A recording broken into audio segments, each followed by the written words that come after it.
Welcome to Meet the Author, where you can join in on insightful conversations with best-selling and award-winning indie published authors. Your hosts today are Rob and Joan, who themselves are indie published authors, book publicists, and paranormal investigators with Tampa Bay Spirits, based in Tampa Bay, Florida. Thanks for dropping by. And now, on with the show. Hi, everybody. I'm Rob. And I'm Joan. I'm so glad that you've decided to join our show and to watch Meet the Author podcast. We always have on so many interesting authors. Tonight we have Ken Stark, and you're going to really enjoy him. And also, if you're not watching live tonight, if you're just watching the podcast later, thank you for doing that. And if you're just listening to the podcast later on, we're so glad that you did. Continue to tune in. Yeah. And I think there's probably people sitting right now wondering why there are two ghosts and a flashlight looking at them. Okay. So for those of you who watched the show last week, know that we had on, wait a minute, we've got a comment already. Oh, James. Hey. James Rickett, he's here with a new computer. Got your new computer. That's always That's tough, good deal. isn't Welcome it? back. Yeah. But it's tough to figure out how to use it. Well, that's for sure. Anyway, if you were watching last week, we had our station manager was on, who's also a paranormal investigator, Marjorie Deering, President Accounted For. She saw that show, and so she saw this whole thing that we talked about, the flashlights. So we often communicate with entities or spirits or whatever you want to say with flashlights. And I think that maybe people thought that we had the flashlight turned on and then we asked them to turn the flashlight off. That is not the case. That's the reverse. We have a flashlight set up like this, maybe not two ghosts holding it, but it is set up. And what we have are these really cheap little flashlights that you can buy in like gas stations used to sell them and stuff. They're hard to find now because mostly they're those push ones in the back. We buy these because we can turn it off just so it's really close and they don't have to work so hard to turn it on. And so when we talk with entities, we just have the flashlight sitting there and we'll say, is there anyone that would like to speak with us? If you would, please turn on the flashlight. And you'd be amazed how many times unseen people turn on the flashlight. So if the flashlight, I've had these on now since 3:30 our time, and it's now 5 after 7 our time. So the scientific theory is that heat builds up in it. And it turns it on, or it turns it off. Right? But it's not making a connection. So I'm not sure how that works. There's no connection, so there's no heat building up in there. Yeah. And also, one of our team members, Les, always counts. He always counts to see. Make sure it's not how much some kind of yeah, it's not on and off at the same time all the time. So like anyway, a short circuit. Enough about that. We'll leave that on there. If somebody comes in to visit and turns on the flashlight, you'll all be part of a little investigation. It'll be fun. Go. Got a bunch of stuff to talk about. Okay. Voice of Indie podcast right after our show on blogtalkradio.com, Beam Weeks and Stephen Gary G's. Go there and you can even see how to communicate on the show. You can comment on the show. That's every Wednesday right after our show. Tonight's guest, I guess, is A.K. Wingler. And this Saturday, Marjorie's going to be on. Again. Marjorie's going to be on Episode Rewind. Hey, Marjorie, Saturday, it's going to be your September 3rd. Rewind. That's this coming Saturday, 5:30 p.m., right where you are watching right now. You'll be able to hear about her series, the Ray Schiller series. And I believe there's 6. Last count I had was 6 books in that. Marjorie will let us know. I know she will. Next Wednesday, September 7th at 7 o'clock, we have another live show. Title of it's Understanding the Importance of God, the Family, and Wealth. Should be interesting. Poet, producer, author Annie Miles is going to be on, and she's the founder of the nonprofit organization Family, Wealth, and Success Corporation. Now, you may be wondering why we have eyeballs on our shirts. Oh, Marjorie says, yay, that she's going to be on the Rewind on Saturday. And there are 7. Not 7 6, books. Okay. 7 books. Sorry, I miscounted. Anyway, these T-shirts here, the Endangered Earthlings Handbook. Yeah. It's a book by Pamela Erickson, and Paul Hollis has a hand in that as well. But I wanted to read one of the reviews of the book that I had overlooked before. I didn't realize it. The book is about sustainable lifestyles. And it says, I enthusiastically recommend the Endangered Earthlings Handbook for anyone who cares about our planet. I guess that's everybody, right? This book, with science at its core, is a unique combination of passion, practical solutions, and personal stories, which point us the way to caring for Mother Earth. And that was a review by Matthew Dowd, the chief political analyst for ABC News. Yikes. It's a pretty good review. That's a real good review from somebody that's, in the know there in that area. So anyway, enough of this. Why don't we get on to our Let's bring Ken on. guest. Ken, why don't you come on in and join us? Everybody excited to see him. Hi, Ken. Hi, Ken. All the way live from Vancouver, British Columbia. Yes, sir. So, Ken, you want to tell us why you started writing and when you started writing? Oh, I started writing when I was a kid. Like, some of my earliest memories are sitting on the edge of the bed with a notepad scribbling things. They were never good. They were never finished. So they never went anywhere. It was just always something I wanted to do. I wanted to emulate, especially Rod Serling at that age, because Twilight Zone was in reruns. It was monstrous. Night Gallery was just as great. Yeah. So I just want to be able to create worlds like that. Yeah. Yeah, definitely. That's why a lot of us, I think, got into writing, because we admired people. James says, greetings, Ken. James. Hey, James. How you doing, James? I believe that he is doing well. Yes, he and is. Want to tell people a little bit about the genre that you write in? I mean, we've got it on the ticker, right? Multi-award winner horror author. Yeah. I like the scary stuff. When I was a kid, we were in the middle of mutual assured destruction. Every movie had, elements of nuclear war and Holocaust. Even Star Trek, this bright, beautiful future, they had to go through World War III. So I guess it's ingrained in me. Maybe because I grew up in that era, that's the kind of story I liked. So that's what I read. So that's what I write, because that's what I like. Yeah. So anything that scares, I do put heart in it. Like there's always a tone of family, friendship, helping each other, faith, hope. So it's not simply, horror, someone being tortured to death. It's, there's some heart behind everything I write. That's good. So But I there's still want to give you nightmares.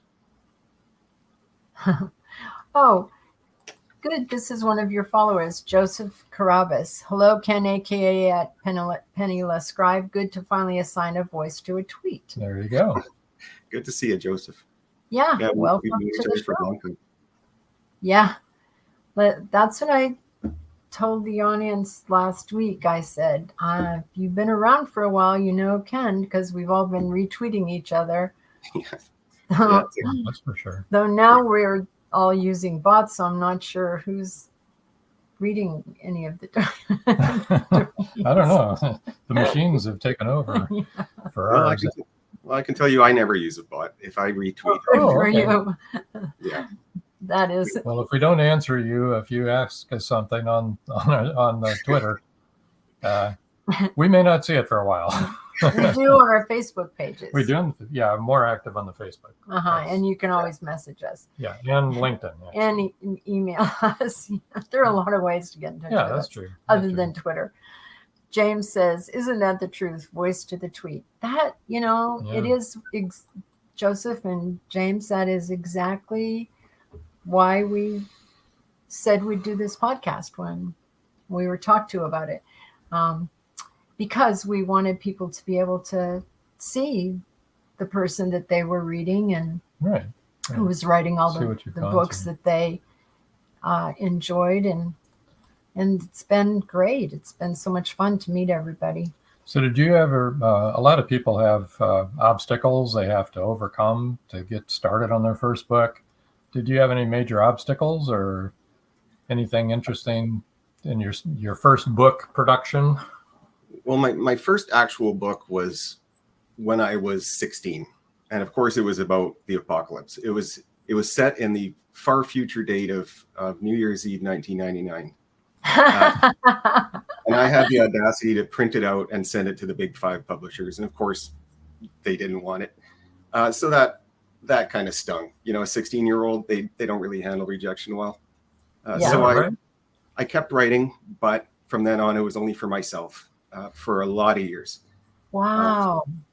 Finally, in my 50s, I knew it was I had to either put up or shut up. So I wrote another book. I sent it in to a bunch of different agents and independent publishers. No one wanted it. I then had a really good look at it with fresh eyes, and I realized that, it just wasn't good enough.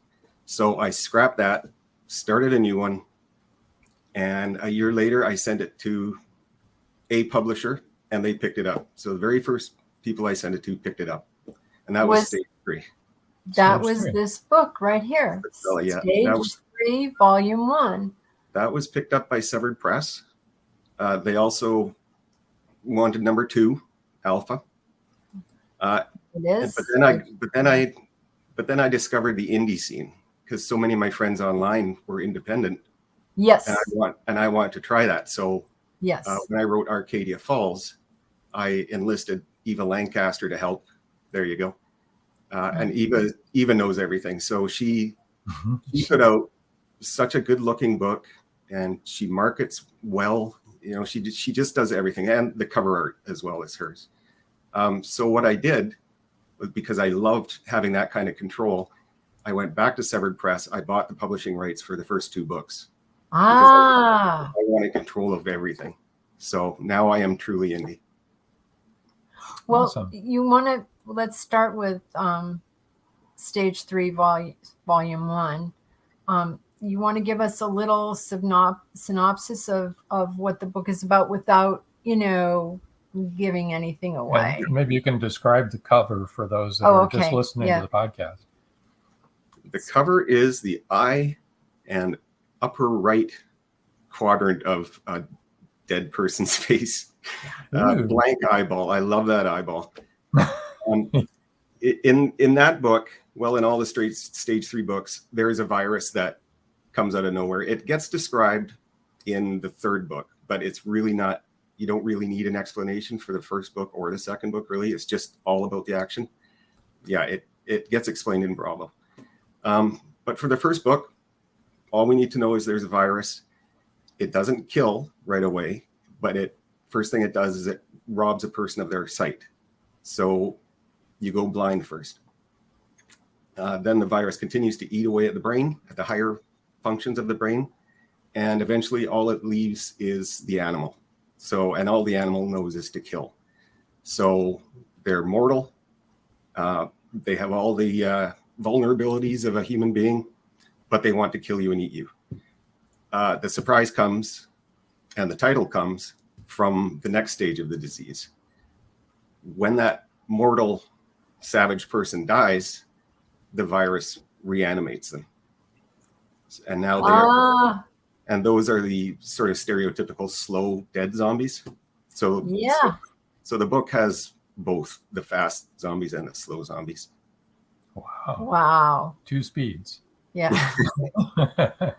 So then the 4th volume was Stage 3 Charlie. That was volume 4. Yep, that's out. Yeah. And how many volumes will there be? I'm hoping to go right up to Zulu, if I live that long.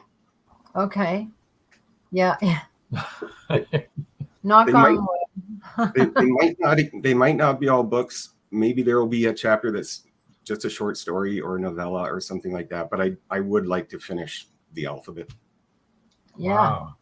Well, you have your work cut out for you. Yeah, well, yeah, I know what I'll be doing for the next 20 years. There you go. Do you have you started on volume 5 yet? Oh yeah, okay. It's well underway. Plus, I have 2 other standalones that are also well underway. Well, yeah, let's go into some of. We already brought up Arcadia Falls, and what is that about? That came about when I asked my best friend's, at the time, I think maybe 15-year-old daughter, what kind of books do you like to read? And she said something scary with some kind of mystery and a monster. So I said, what kind of monster? You mean like sparkly vampires? She said, no, it has to be new. It has to be a brand new monster. Oh. So I went home, I wrote out the outline, and Arcadia Falls.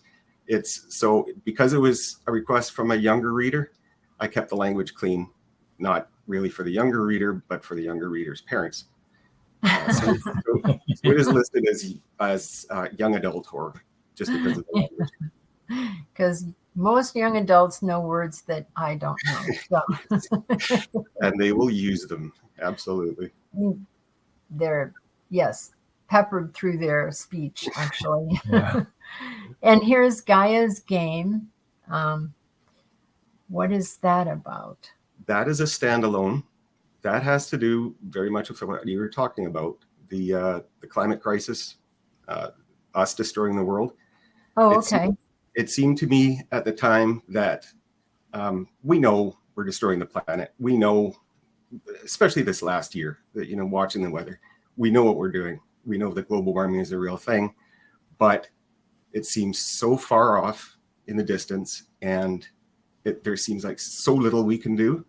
So instead of making it about the climate, I wanted to drop the horror right in the lap, right in the reader's lap. So there's no preamble. There's no discussion of ecology and save the planet. It is simply the world has declared war on humankind, and she will use any method possible to destroy us. So we have a few comments that James Ricard said, here we get a face too, not just the voice.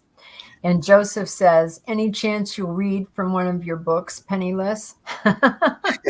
Penniless scribe. We're all penniless scribes, Joseph. Yeah, that's for sure. He said he loves to read with a voice in his head, not my own, of course, and not all those others. As long as one of them is a therapist, you're okay. If you wanted to read, you're welcome to. Yes. I don't think I will today, but if you want to hear my voice, I did an audio book of one of my short stories called "Who's Going to Feed Johnny." Oh, okay. Wait a minute. Okay, wait a minute. I will get to the other comments, but I want to bring that cover up. Okay. Who's going to be Johnny? And so when I saw this cover and I read that, tell us about the cover. I said to Ken, okay, just the title of this book scares me.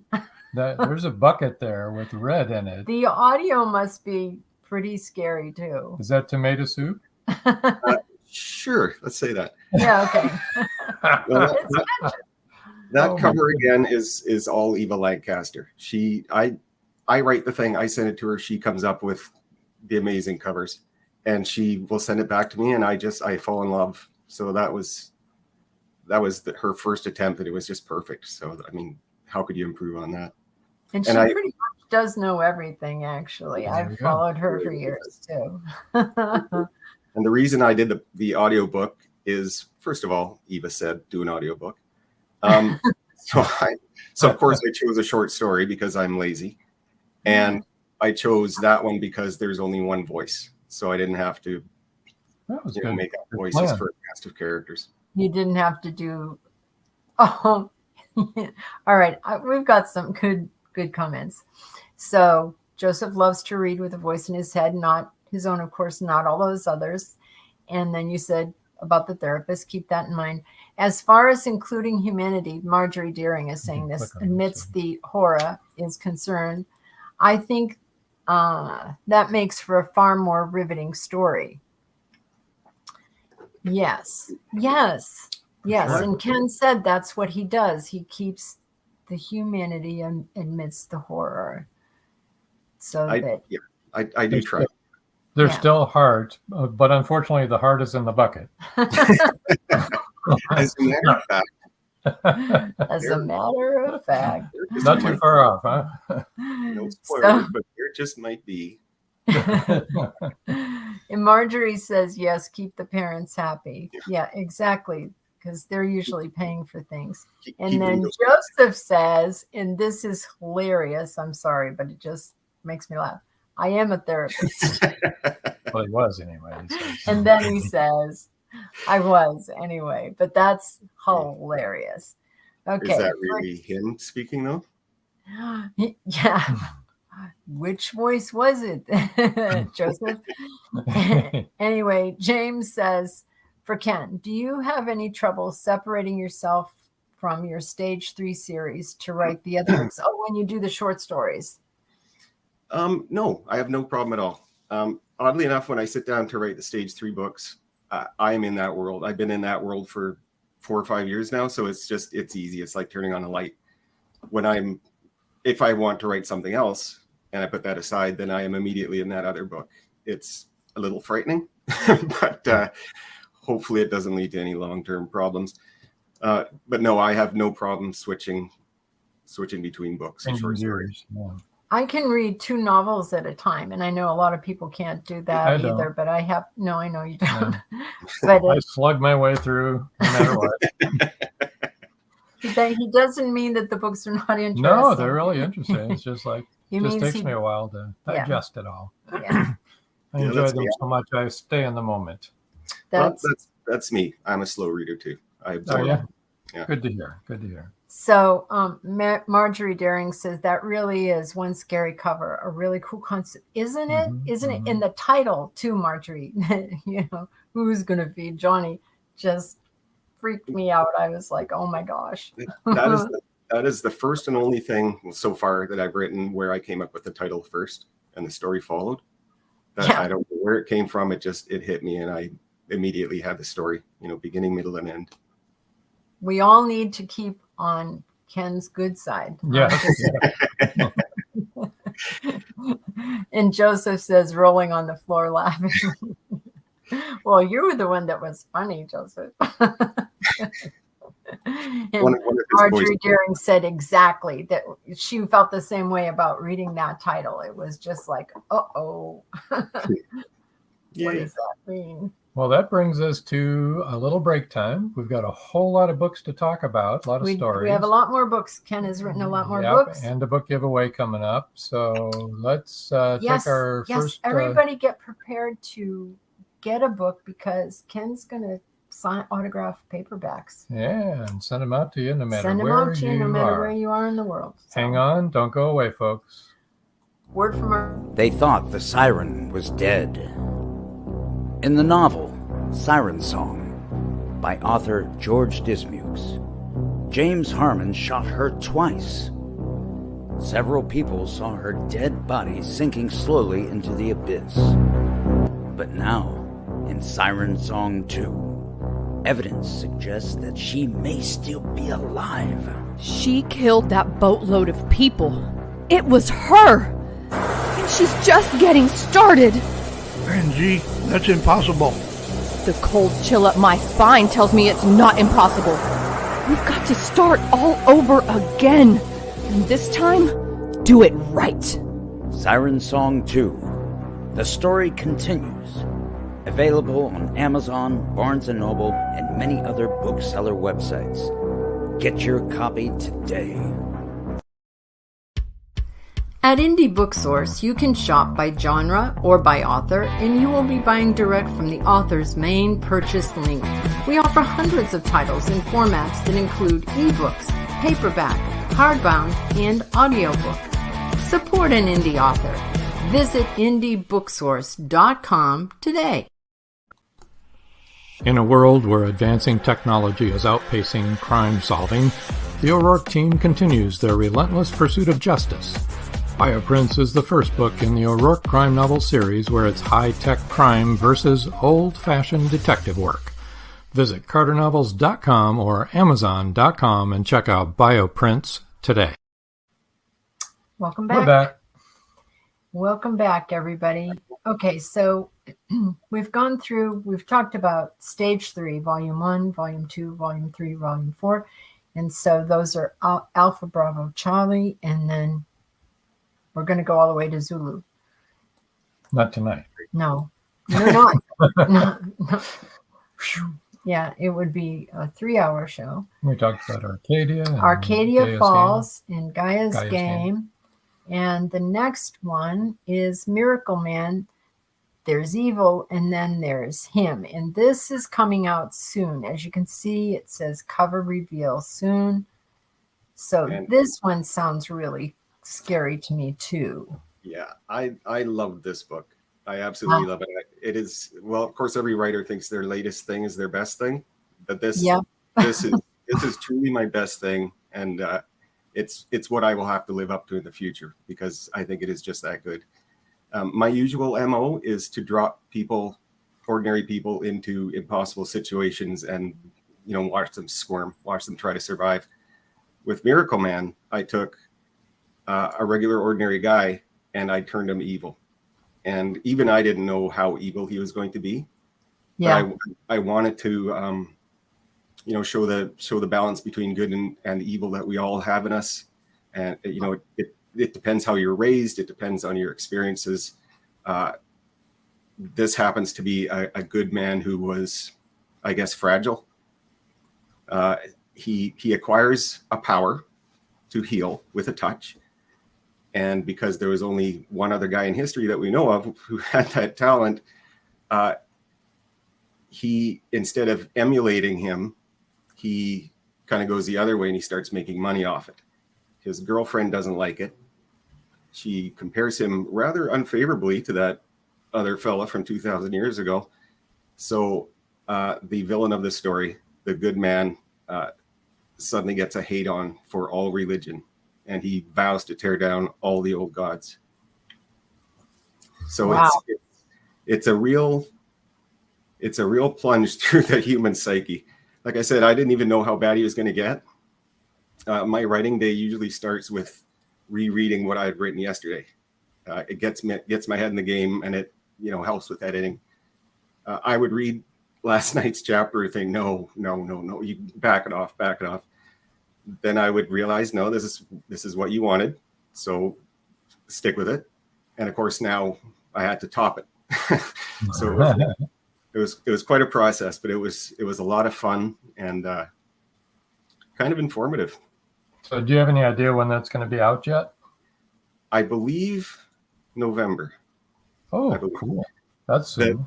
The cover reveal I'm really looking forward to as well, because I'm not going to say who it is, but one of my favorite artists agreed to do the book cover.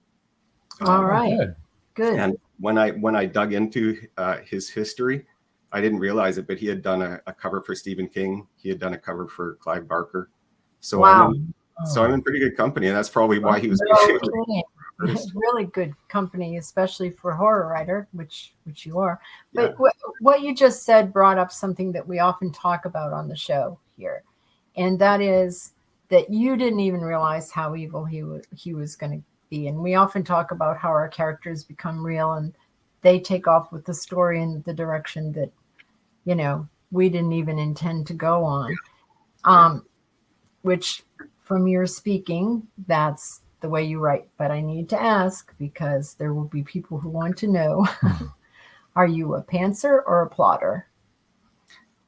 Little both. I don't write a rigid outline because I think the story flows more organically if you allow yourself to get from A to B, naturally.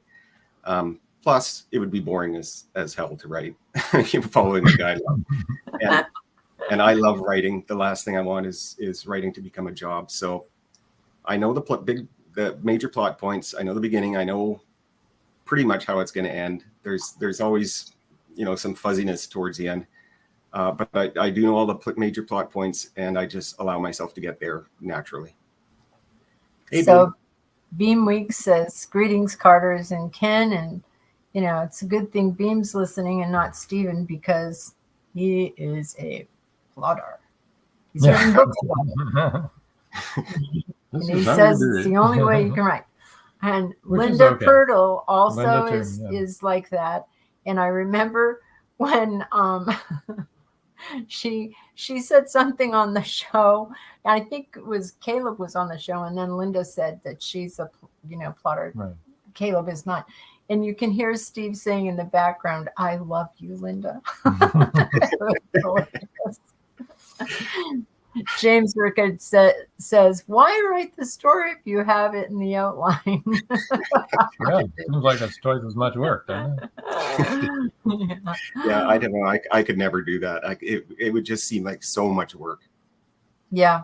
Well, we're kind of a hybrid ourselves. Yeah, we know where we want to go, but the characters really do take you places that you're not anticipating that you're going to go. Every once in a while, you have to put the brakes on and put a timeline down and make sure that things are happening the way they're supposed to be happening.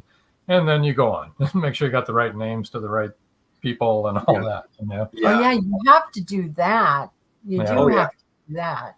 I have a pad for every book I write, just with all the details of characters. Yes. Yeah, they do. You forget. You do. I mean, it's a you process, don't want to change the character's name midway through the story. It just isn't form. Yeah. It really is jarring for a reader. Didn't she have? It is. It takes them right out of the story. Having a dead guy making a suggestion or something. Yeah. Oops. Wait a minute, didn't he die back in chapter 10? He died back then. Yeah. It really is. Go ahead. I was just going to say, it really is great though when a character has a mind of their own. It means that you've created them correctly. Right. Yeah. Right. When you tell them to do something and they say nah, then it's like, I would never do that. I would never think that. What's the matter with you, huh? James says, yeah, it's twice as much work that way. Yeah. Oh, Joseph says, good seeing you, Ken. Gotta go. Catch you on Twitter. If you're giving out signed copies of Miracle Man, I'll take one. Catch me via Twitter. Stay safe and well and scary. Hey, Joseph, what you need to do is send into his website and say that you want the free book. Here, let me put up the book giveaway before you go. Oh yeah, we might as well do it. The first two who contact me through my website, when you bring up the website, hit contact up top, and just put a book title in the subject line or contest or whatever, and the first two will get whatever book they want. Whichever book they want. So at the website. So let's go through all of this as long as we're on this now. The website is kenstark.ca because he's from Canada. So it's KENSTARK. Did you just say A? I had to. Well, thank you. Well, if you hadn't have done it, I would have. So I'm really glad that you did that. You're welcome. I know when I'm talking to Merkins. Merkins? Yeah, Merkins. In America, we don't we don't say America. Yeah, my Canadian friends always say they're America's hat. Canada, we're America's hat. Twitter is at Penniless Scribe, and we all understand what that means. And it's PENNILESSSCRIBE. It's good practice. And his Facebook is also Penniless Scribe. So that's easy peasy. And, I always read those because people are Let's put the listening. Website back up there. I will. So. I'm trying to get back up there even as we speak. Here it is. You got it. Okay, good. All right, so we'll leave that up there for a little bit. You go ahead and now, if you prefer, ebook, if you like, that's all you read is your ebook. Let Ken know. I mean, you don't have to have the paperback, but I myself prefer ebooks. I have a Kindle and I have them loaded. As you can, this is a huge pile of books here. A foot and a half tall to keep our little flashlight on there so people can see it. I'm working doesn't my way turn on through and all off of those. magically by itself. I'm working my way through all of those. I know. Yeah, it takes a while. He likes to have paperbacks, and I like to have ebooks. So we often have paperbacks and ebooks at the same time. This is what I'm working on right now. Magnolia Bluff, Great Peanut Butter Conspiracy, written by Cindy Davis. Book 3 in the Magnolia Bluff series. Great series, guys. Love it. Yep. Sorry, that was a little left turn there. No, hey, okay. You're marketing. Absolutely. Let's get back to your books. Yeah, how about that? So Miracle Man sounds really good. And that is the title. That's not a working title, right? That is the title. That is not the cover. That is the title. Yep, not the cover, but that's definitely the title. And it will be, until it comes out, it will be available for pre-order for 99 cents. So okay. If you might want to read it, that's a pretty good price. That's the ebook for 99 cents. Yeah. Okay.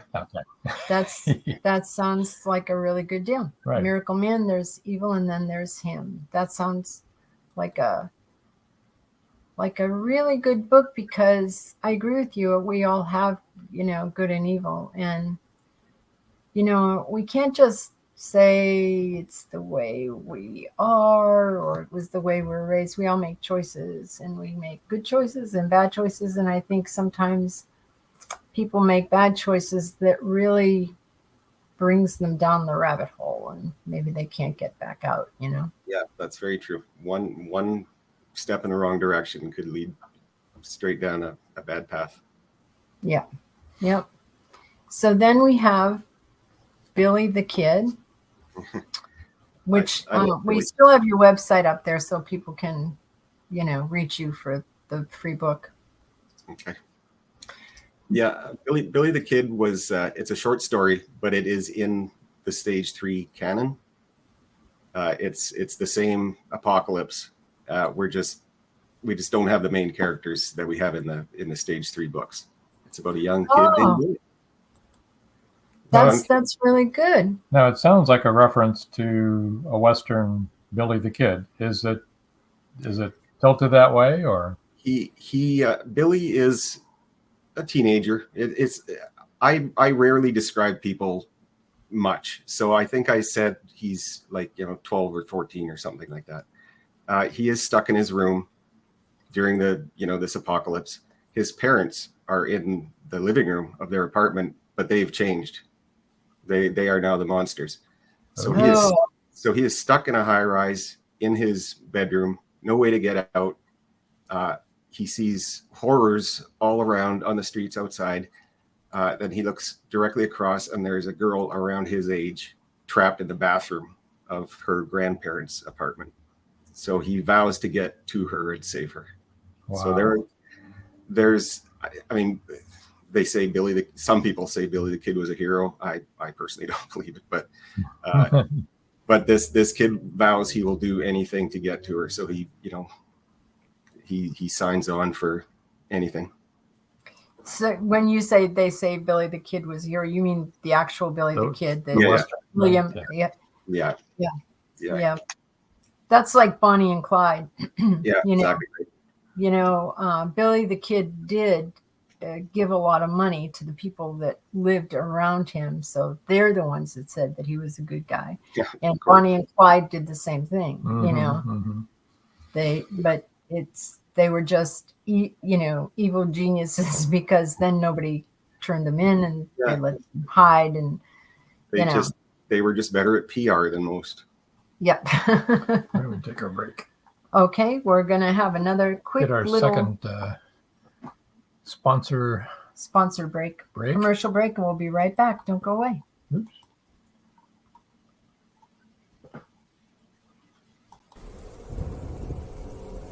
Many secrets are hidden within the darkness of the jungle. Behold, this one about a man, a woman, a black jaguar, and an ancient Maya legend. Two Faces of the Jaguar is a novel by George Dismukes that will take you deep into the jungle and capture your imagination until the last word. Two Faces of the Jaguar is book one of a trilogy. Two Faces of the Jaguar, where only the adventurous dare to read. Two Faces of the Jaguar, The Lost City, and The Jaguar's Quest are available on Amazon.com, Barnes & Noble, and many other bookseller websites. Two Faces of the Jaguar, the book people are talking about. Get your copy today.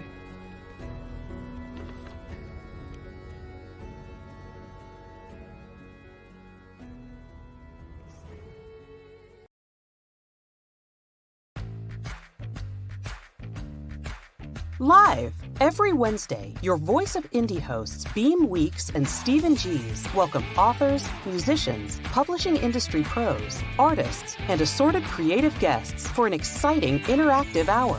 Call in during the show or post questions and comments on Twitter for responses in real time. Meet your favorite indie creators, learn inside tips, network, and promote your work. The link for each week's show is pinned on Twitter atop @VoiceOfIndie. And you can receive the link every Wednesday morning in your inbox by subscribing to our newsletter at freshinkgroup.com. Check out Voice of Indie every Wednesday on Blog Talk Radio and catch hundreds of episodes archived everywhere from our websites to our YouTube channel and Spotify.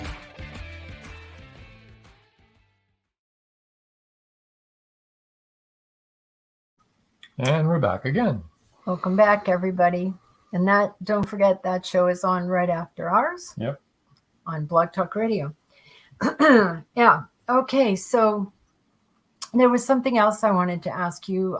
We're getting into your short stories right now. And the next one is Born of the Dark.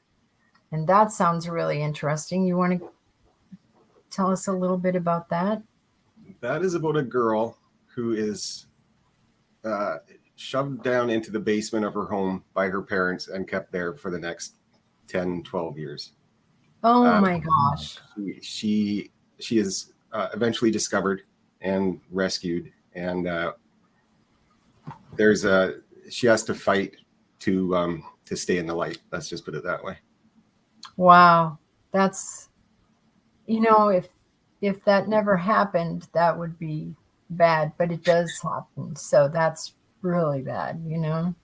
What I liked about writing that is I wrote it first person, so I had to talk like a 14, 15-year-old girl who had absolutely no interaction with humans. So it was fun to write, but awful story, but fun to write. Yeah. Probably won't have an ebook or an audio book on that very soon, will you? Oh, no, not by you. Maybe if my voice changes. Yeah. No, you could have your friend's daughter read it. I was going to ask you about that skull in the background. That's not like somebody that you. No, that is my buddy. That is Eric the Head. Let me see if I can. Eric the Head. Oh my gosh, that's He's cool. pretty creepy. There was a bar in town called the Storm Crow Pub.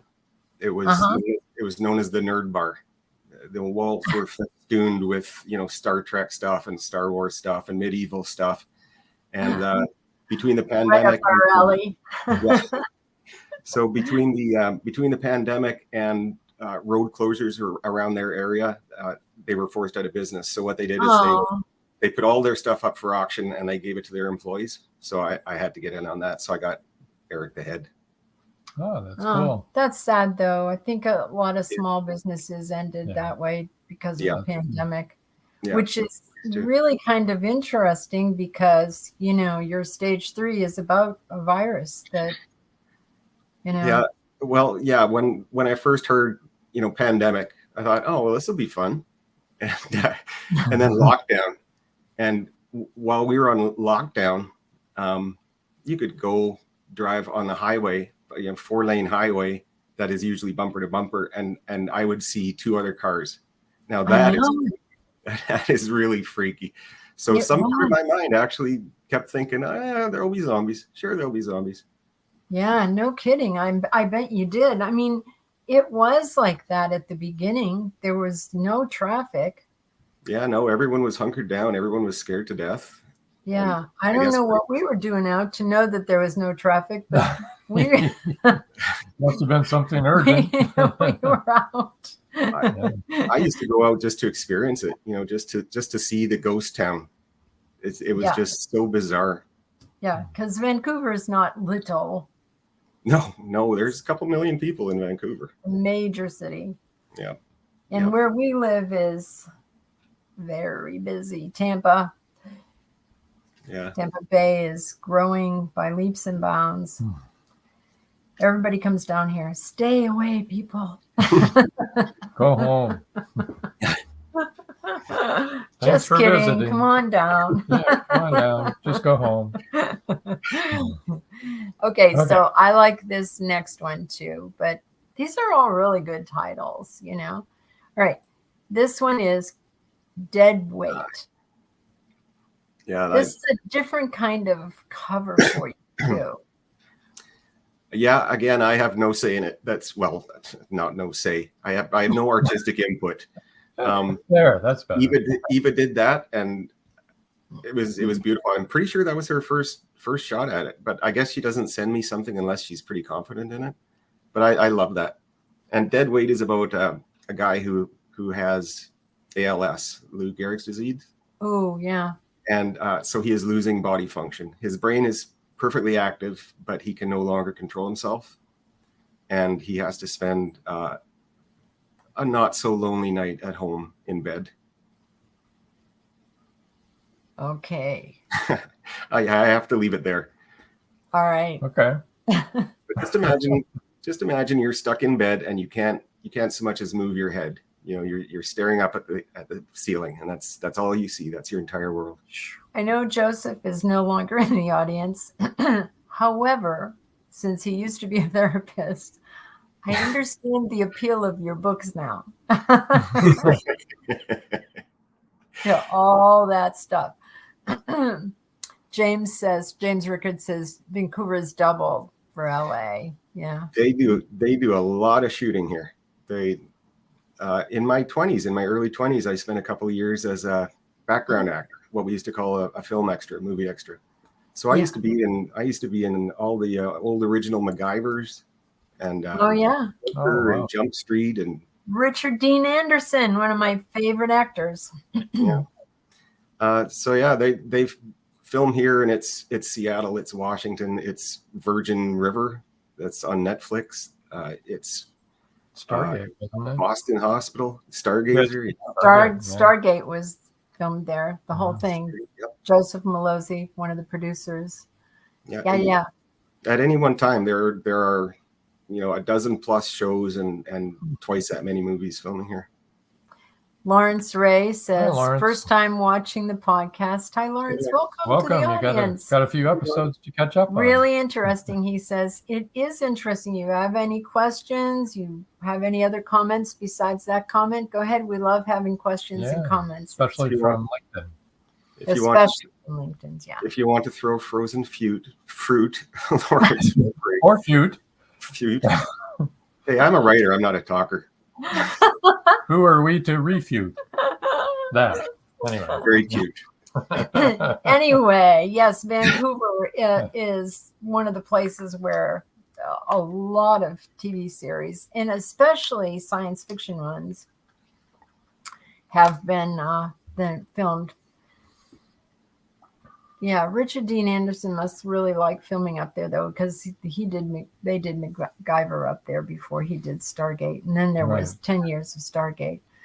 Yeah, he must have liked it. And what's not to like? Vancouver's a gorgeous city. Yeah. So I've heard. We used to live in Oregon, but we never got up to Vancouver, I'm sorry to say. I like Oregon. I like the entire West Coast. It's a gorgeous chunk of land from Alaska to California and into Mexico. Have you been to Alaska? No, I haven't. No, we haven't either. Had the opportunity to go there, but never did. But we didn't. No. We chose Tampa instead. Yeah. kind of extremes in temperature. A little warm different. Warm or cold. A lot of our friends, though, did choose to go. Everybody up that there. went there, they can't say enough about it. They love it. So Rob used to be an air traffic controller before he retired, and a bunch of his friends went up there because you make a lot more money in Alaska if you're an air traffic controller. Yeah, get all sorts of and so they work 2 full weeks on 24/7, and then they get 2 weeks off, and they can afford to take their families to Europe and everything because they're making all that money in those other 2 weeks. So, and there's extra stipends and stuff. And they do. They get extra stipends, and sometimes they pay for their housing, and just all sorts of stuff. all good. But no, we chose Tampa Bay. where you don't have to thaw out after 2 weeks. Well, when our kids were younger, we did live in upstate New York where it snowed for 9 months out of the year. Yeah. You know, it started snowing in October and would snow until May. And I was driving 6 children to all kinds of things, baton practice and all that kind of stuff. And oh my God, 6 hours in the snow every day. Nope. I'm not partial to winter myself. Fortunately, Vancouver is very mild in the winter. So you're in the coast. So you're in a beautiful part of the country. Yeah, but then there's the Marjorie Daring says, but then there's the Alaska Triangle. Interesting stuff going on there. That's what and we're seeing. Marjorie, we're all into that. Yes. Ooh, does Canada have any kind of a triangle? Because there's all kinds of triangles everywhere all over the planet. So I wouldn't be surprised if there's a triangle somewhere. It's a big country, but I haven't heard of any. But we do here in BC, we have Lake Okanagan with supposedly Ogopogo. Oh, yeah. Back east, there's another one. Is Lake Champlain in the U.S. or is that in Canada? There's Champlain and there's Champions is in there, who's supposed to be like the Loch Ness. Yeah. And we've heard about your lake monster. And there's supposed to be another one in Nova Scotia. I can't remember the location exactly. Yeah. But we got our monsters and we got our Bigfoots, our Sasquatches. Yeah. Yeah, well, half my wardrobe has Bigfoot on it. On the back of our truck and everything. It's on the back of our truck and everything. That's why we say that we are paranormal investigators, not ghost hunters, because I know that we were staying in this place where there's different sites where you can go on and see where this is so sad. I'm so crazy. Where you can see where Bigfoot has been sighted recently, and we were staying in near Sedona, Arizona, in Cottonwood, in Dead Horse Ranch State Park, and there's the Verde River goes through there, and every day Bigfoot was being sighted in the state park on the Verde River, and our trailer was right near there. And my daughter would say, somebody just saw Bigfoot. We never saw Bigfoot. We saw a lot of skunks. Wasn't what we were looking for, though. And I don't think I'd want to see Bigfoot up close and personal. Just like I wouldn't want to see any of your monsters up close and personal. I would like to read about them. Especially the next ones. Okay. Then this is my favorite title of all your titles. Horrible Little Nasties. It's another short story. So yeah, that's about another screwed up individual. This young boy named Lionel lives with his mother, who is OCD. She sees germs, so she is on this cleansing kick 24/7, and she has an influence over him. So he then spends the rest of his life. At one point, he then declares, I see them too, Mom. And so his future is set. So he is now with his mom cleaning. She eventually passes away, and it affects him quite severely. And he is convinced that his entire body is riddled with horrible little nasties. Oh, okay. Yeah, it's not for the squeamish. No, especially, since we were all told to wash your hands for 20 seconds. Yeah. I mean, remember when we were wiping down everything that came home from the store? God, it was exhausting. Yeah. Right. I'm glad that's over. And then we've got Jitters, a short story. Yeah, that's kind of self-evident what that's about. Yeah. Jitter critters. I can. We live in Florida. That's like not our favorite thing. Yeah, we get those big cockroaches, palmetto bugs. Yeah, you get them big down south. Yeah, they fly. They fly. They're called palmetto bugs, and they fly. Yeah. And you can't kill a cockroach because they carry 1 million babies, and you kill them, and they go everywhere. Nuclear war can't kill roaches.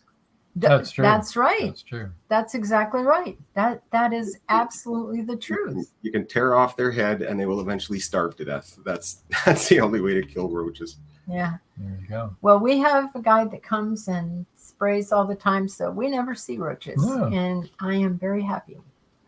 Yeah. And then we have Killing Joe Prince. That's another. Well, obviously that's about killing Joe Prince, but I take it he doesn't die the easy way. No, that was my homage to Stephen King. Twist on his name. It's about a horror writer who decides that the only way he's going to get to the top to become the new king of horror is to take out the guy at the top. And it may or may not go smoothly. Oh, that is very,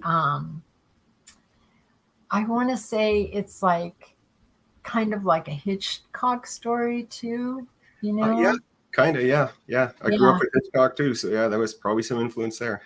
And a little bit of Twilight Zone, because they would do things like that and then suffer the consequences. And yeah. Life is all about choices. Yeah.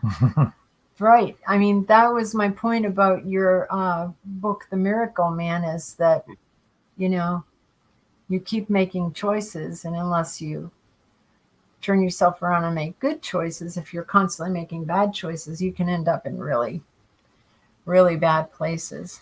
Yep. Yeah, it's interesting how so many of your books go along with, I think like Jitters goes right along with, COVID, because everybody is a little bit germophobic now, even if they weren't before. Yeah. Well, it's more interesting for me that the stories and books were written before COVID. That is what's interesting. So when it hit, it's like, well, this seems very familiar. Yeah. Right. There must have been a little bit of, did I do this? Well, you should have written about winning the lottery. I mean, what are you doing? We haven't quite gotten to the point of the zombies yet, though. Yet. Yet. Yeah. Nobody's turned into it. Nobody's gone to stage 4. Oh. Let's see. Stage 4. James says, I had to go out for a moment. What was the name of the horror writer killer? Oh, he wants to know.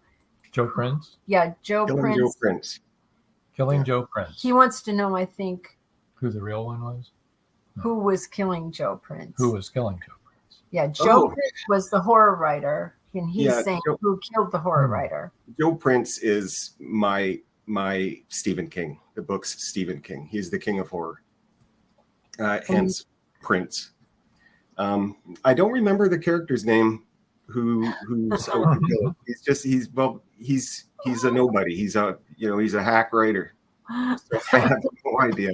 He's on a pad somewhere. I got his name on a pad. This is why we keep those pads, because it is really easy, and it's embarrassing to say, but James said that's it. He gets it. Yeah. The Joe Prince, Stephen King. It clicked for James. So we talked about the Miracle Man coming up. Yeah. And then on your stage 5? No, stage 3, he's book 5. Finished stage 3. When does that one come out? Oops. Sorry. It will be in the spring sometime. Is that Delta? Delta, yep. Delta. So that won't be until the spring. Okay. Yeah. Right. So Miracle Man in the fall, probably November, and then there will be the next stage 3 in the spring, and there will probably be something else later in the year.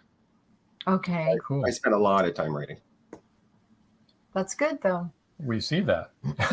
Yeah. You do.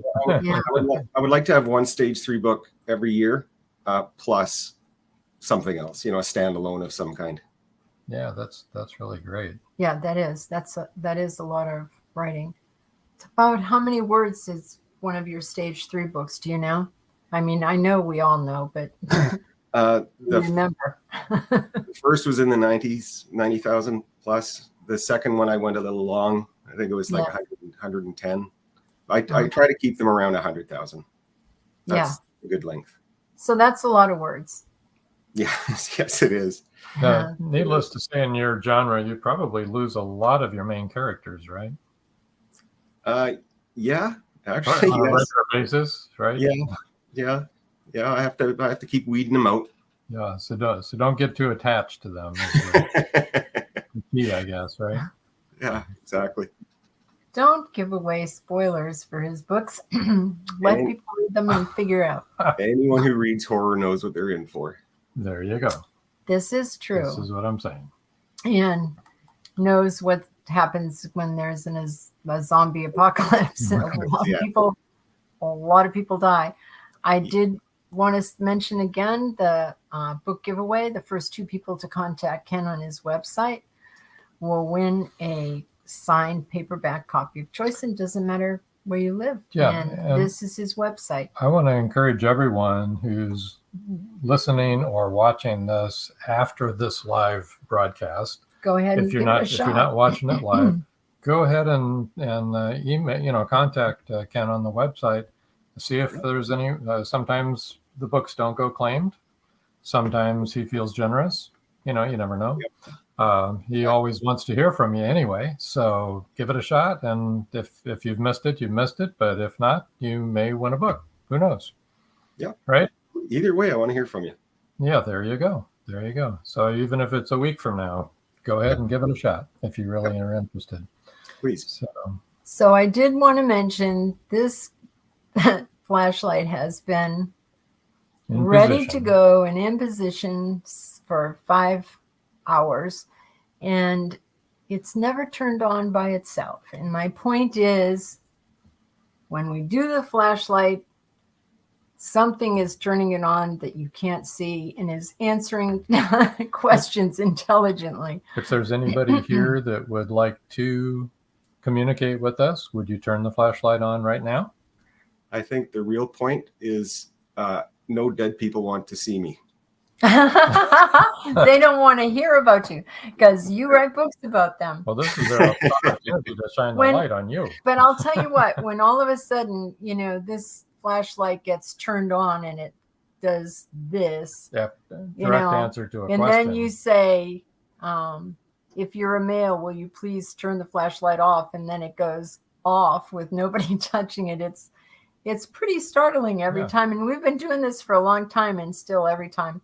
And then it still has to stand the test of time. Yep. You know, if we one time We do. could be a coincidence. Yep. Right. We ask more questions, get more responses, direct responses. You know, it still doesn't mean that it is who it they is, say they are, who they yeah. are, or if you're even asking the right It's questions. some kind of energy. Something is some energy is turning on and off that light. Mhm. That's all we know. Yeah. For real. Yeah. know. But we do go back and we will repeat questions to make sure we're getting consistent answers and stuff. And we Because we usually really do investigate. We usually have a digital recorder right near the flashlight, Yep. so that if someone is able to say something, they can, and we'll catch it on the digital. And we have caught voices on, making comments, making statements, saying their names on our digital recorder before that we have not heard with our ears. That's been nobody else there. You're talking about. Go ahead, Ken. I was just saying, is that what you're talking about? EVPs? Yes. Yep. Uh-huh. Yeah. Yep. That's how we found out the name of the man who we told you about in the pre-show who had died in Jacksonville. He told us his name. Yeah. Then we were able to look it up in the obituaries, and by gosh, he was there. I don't know if I would believe everything a spirit says, because there are going to be some jerks that die. Well, yeah. Oh, yeah. There's jerks and death, and right? Yeah. Someone's just going to be playing with you. Jerks die, and bad people die. Miracle Man probably dies at some point. So, they're not all hearts and flowers. Yeah. So, and plus, I think probably there's some that just want to really yank your chain. Yeah. If you want to reach Ken on Twitter, @PennilessScribe. If you want to reach him on Facebook, Penniless Scribe. We're getting a theme here. And his website, of course, again, is kenstark.ca. Because he's from Canada. Just a warning, I'm not on Facebook very much, but you can always find me on Twitter or on my website. Yeah, I've noticed you're not on Facebook very much, but and we're LinkedIn the opposite. too. You're on LinkedIn, right? Pardon me? Are you on LinkedIn too? No. No? Okay. No, I guess I didn't see you on there. Never mind. Maybe it was Joe Prince. There you go. Oh boy. The funny thing is, we do actually know a Joe Prince. Yeah. Oh, really? A preacher and a singer. Isn't Tell him that I'm funny? not after him. It's like, no, Joe, it's not you. One thing I'd like to ask you, and I usually ask all of our guests, what advice would you have for somebody who would like to start writing in the horror genre? Advice for them? Everyone who wants to write, I will always say, just write. Do it your own way. Do your own thing. Listen to other people, sure, but be selective. Take this thing of what this guy says and part of what this lady says, and just mix it all up and do it your way. When it comes to horror, there are as many ways to write horror as there are writers. What I find best is, it doesn't matter first person or third person, but I think what works best is a single voice. It doesn't have to be for the whole book, but for a chapter at a time, it really works well. Because with horror especially, you don't want to know what's coming. You don't want to know what's around the next corner. And if you're reading it and you're jumping from one head to another, to another, to another, maybe even into the villain's head, then there's still an entertaining story, but there's no more shock. There's no more surprise because you know exactly what's coming. If you have one voice, like the stage 3 books, especially the first 2, 3 are all one voice through the entire book. So what that character knows, which is just what they see, just what they've experienced. They have no idea what's around the corner. They have no idea if, they're going the right way or the wrong way. So that really works well for horror. And we didn't touch on that. Point of view is very important for an author. Yeah. Yeah, Your I mean, point of view is that one person. yeah, I find it really works well, especially with horror. Other than that, if you have a favorite thing that creeps you out, if you hate heights or bridges or spiders, write about that. Yeah. If it freaks you out, you know exactly what the character's going through. Right. So let that be the first experience. Yeah, first-hand experience, right? Yeah. Like, if you hate spiders, if you see one on your leg, exactly what your body's going to go through and how you're going to react. You should be able to describe it and make it creepy for other people too. Exactly right. Yeah. Exactly. Let them know the creepiness that's going around in your head. For me, it would definitely be cockroaches and palmetto bugs. They freak me out to the max. They really do. Yeah, I don't blame you. They're icky and they carry diseases. Yes, they do. Well, want to thank you so much for spending your time with us tonight, visiting with us. So it was good to meet you, especially after all these years, because we have retweeted you for years. And it's good to get to know you. Yeah, it's great being here. Good to know you too. Yeah, good to know that you're a nice guy. Yeah. Or I can play one on TV. Because of the books that you write. Right. Yeah, that's helpful, right? Ooh. I'm gonna move you over, and all right. See you all. Thank you so much, and we'll join you backstage in just a few minutes here. Have a comment. We do. Let's see what we got there. Okay. Hey, James. James says, thanks, Joan, Rob, and Ken. Thank you, James. Thanks for being in the audience. The only thing do you have anything you want to add here? Or? Nope. Okay. The only thing I have is coming up. Tomorrow is September.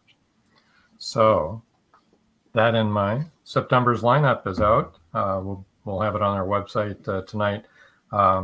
Next Wednesday, the 7th, we'll have guest author Annie Miles.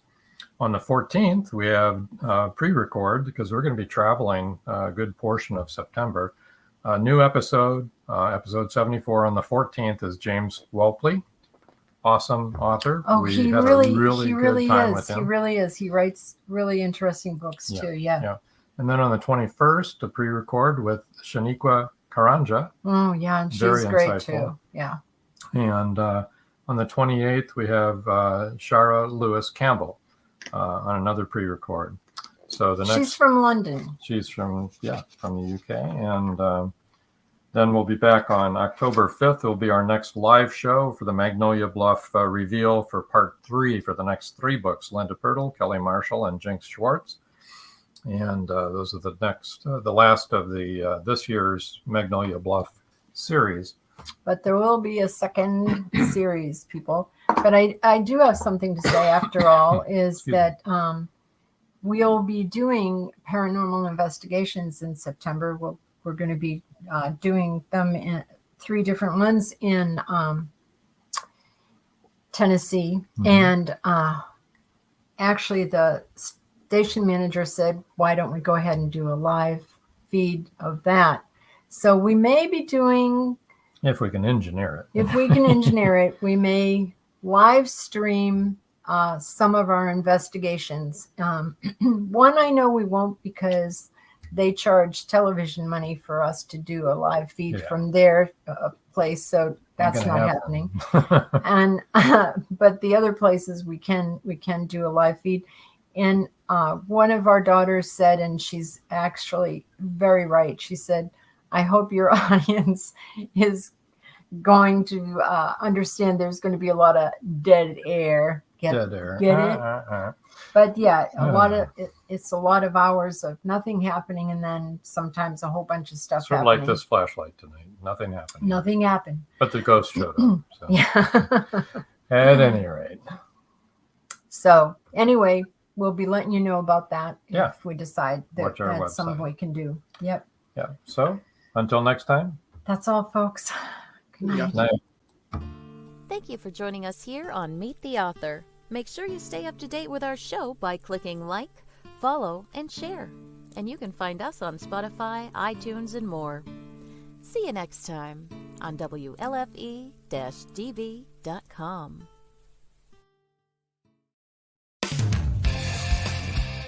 You've been listening to WLFE-DB.com, where our shows are your shows.